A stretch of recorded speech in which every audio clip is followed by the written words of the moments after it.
शेर रहता था। उसकी बुद्धिमानी और अच्छे स्वभाव के कारण जानवरों ने उसे जंगल का राजा बना दिया था। उसकी सभी जानवरों से अच्छी दोस्ती थी, लेकिन पिछले कुछ समय से एक भेड़िया उसकी कुछ ज्यादा ही सेवा पानी में लगा हुआ था। ये क्या है? ये शिकार मैं आपके लिए लाया हूँ। ये शिकार तुमने कहाँ से किया? मैं पड़ोस के जंगल में गया था, जहाँ से शिकार करके लाया हूँ। यदि आपको लगता है कि मैंने अपने जंगल में शिकार किया है तो ऐसा नहीं है। अपने जंगल में किसी जानवर का शिकार मैं नहीं करता हूँ। ओह, ये तो अच्छी बात है, लेकिन मैं मरा हुआ शिकार नहीं खाता हूँ। मैंने अभी इसका शिकार किया है। इसका मांस बिल्कुल ताज़ा है। आजकल तुम मेरी बहुत सेवा और खातिरदारी कर रहे हो। क्यों, कोई बात है क्या? कोई गड़बड़ तो नहीं की? आप जंगल के राजा हैं। आपकी सेवा करके मुझे बहुत खुशी मिलती है। वैसे भी हम आपकी सेवा नहीं करेंगे तो किसकी सेवा करेंगे? अच्छा, ज्यादा चापलूसी करने की जरूरत नहीं है। शिकार ताज़ा है, लेकिन आश्चर्य की बात है इसमें खून नहीं है। कोई नहीं, बैठे बिठाए शिकार मिल गया। इतना सोचने की जरूरत ही नहीं है। मीकू खरगोश और चिंकू हिरण शेर के पास पहुंचते हैं। तुम दोनों एक साथ आए हो, क्या बात है? जंगल में सब ठीक है ना? कुछ ठीक नहीं है। हम लोगों को एक बहुत बड़ी समस्या है। जंगल में ऐसा क्या हो गया? पिछले कुछ समय से जंगल में रहने वाले हमारे साथी गायब हो रहे हैं। क्या? ये क्या कह रहे हो? मैं सच कह रहा हूँ। आप चिंकू भाई से पूछ लीजिए, यकीन ना हो तो। हाँ, मीकू सही कह रहा है। मेरा एक जिगरी दोस्त था, वो भी अचानक से कुछ दिनों से गायब है। मैं इसका कोई उपाय करता हूँ। ठीक है। वो शिकार करने के लिए निकलने ही वाला था कि उसके पास भेड़िया आ गया।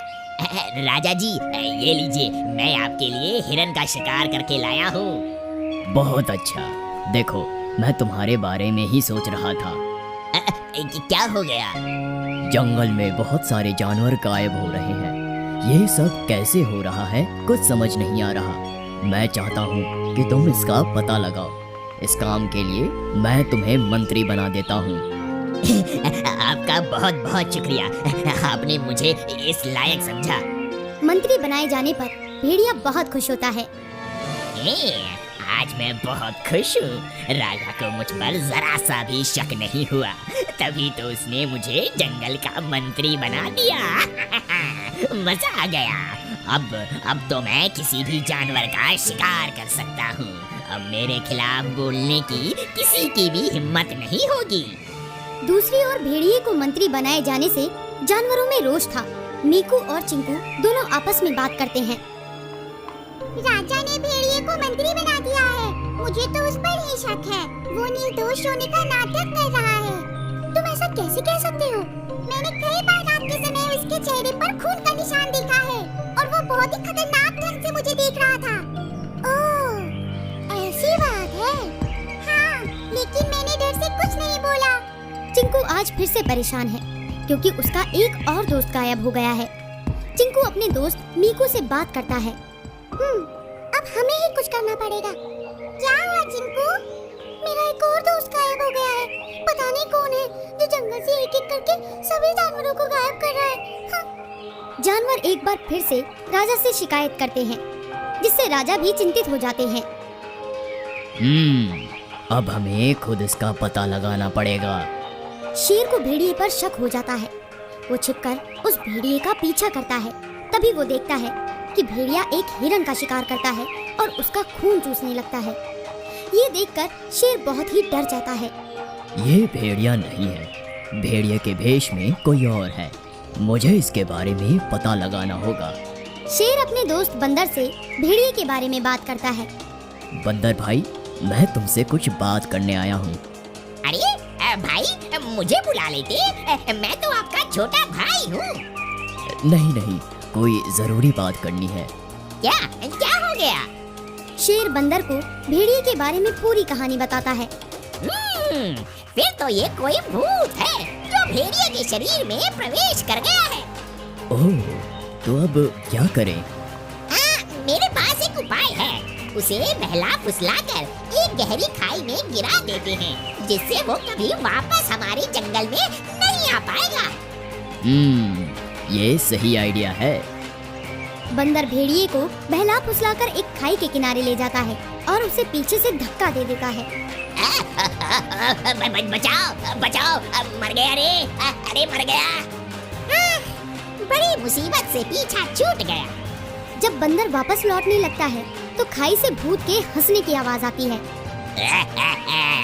तुम क्या सोचते हो मैं मर गया? नहीं, यदि तुम ये सोचते हो कि तुमने मुझे मार दिया तो ऐसा नहीं है, मैं मर नहीं सकता हूँ। भेड़िए की आवाज सुनकर बंदर डर जाता है और वो तेजी से वहाँ से भाग जाता है और शेर को पूरी कहानी बताता है। क्या ऐसा कैसे हो सकता है? वो भेड़िया नहीं है, भेड़िए के भेष में भूत है। वो खाई में गिरने के बाद भी उससे बाहर निकल आया। ओह, ये तो बहुत गंभीर मामला है। अब हम क्या करेंगे? मुझे कुछ सोचने दीजिए। हाँ, मेरे पास एक उपाय है। अच्छा, क्या उपाय है? बचपन में मेरे चाचा कहते थे कि गंगा जल से भूत से मुक्ति मिल जाती है। ओह, यदि ऐसा है तो हम ये उपाय तो कर ही सकते हैं। वो कैसे? बस तुम किसी तरह से गंगा नदी से जल लेकर आओ, बाकी काम मैं करूँगा। ठीक है, मैं अभी जाता हूँ और गंगा जल लेकर आता हूँ। शेर भाई, मैं गंगा जल लेकर आ गया। शाबाश, बहुत अच्छा। देखो, कुछ देर में यहाँ भेड़िया आने वाला है, इसीलिए तुम छुप कर रहो। जब मैं कहूँगा तो तुम बाहर आ जाना। भेड़िए को ये पता नहीं है कि हम उसे खत्म करने की योजना बना रहे हैं। ठीक है। आओ आओ, तुम्हारा ही इंतजार था। क्या बात है, आप मेरा आज इंतजार कर रहे हैं? बस तुम्हारे बारे में कुछ योजना बनाई है। भेड़िया जैसे ही शेर के पास आता है, शेर उस पर हमला करके उसकी गर्दन पकड़ लेता है और फिर वो बंदर को पुकारता है। दोस्त, जल्दी से आओ। बंदर शेर के पास गंगा जल लेकर आता है। अब तुम जल्दी से इसे जल पिलाओ। तभी भेड़िया उसके चंगुल से निकलने की कोशिश करता है। देखो, भागने की कोशिश मत करो, वरना मैं तुम्हें यहीं खत्म कर दूंगा। अभी पीता हूँ, अभी पीता हूँ। भेड़िया गंगा जल पी लेता है। तभी उसके शरीर से रोशनी निकलती है बचाओ, बचाओ, बचाओ। और इस तरह भूत की आत्मा को मुक्ति मिल जाती है और जंगल में फिर से सभी जानवर खुशी खुशी रहने लगते हैं। हेलो दोस्तों, हमें कमेंट्स करके बताएं कि ये कहानी आपको कैसी लगी। इस कहानी को लाइक जरूर करें और अपने दोस्तों के साथ शेयर भी करें।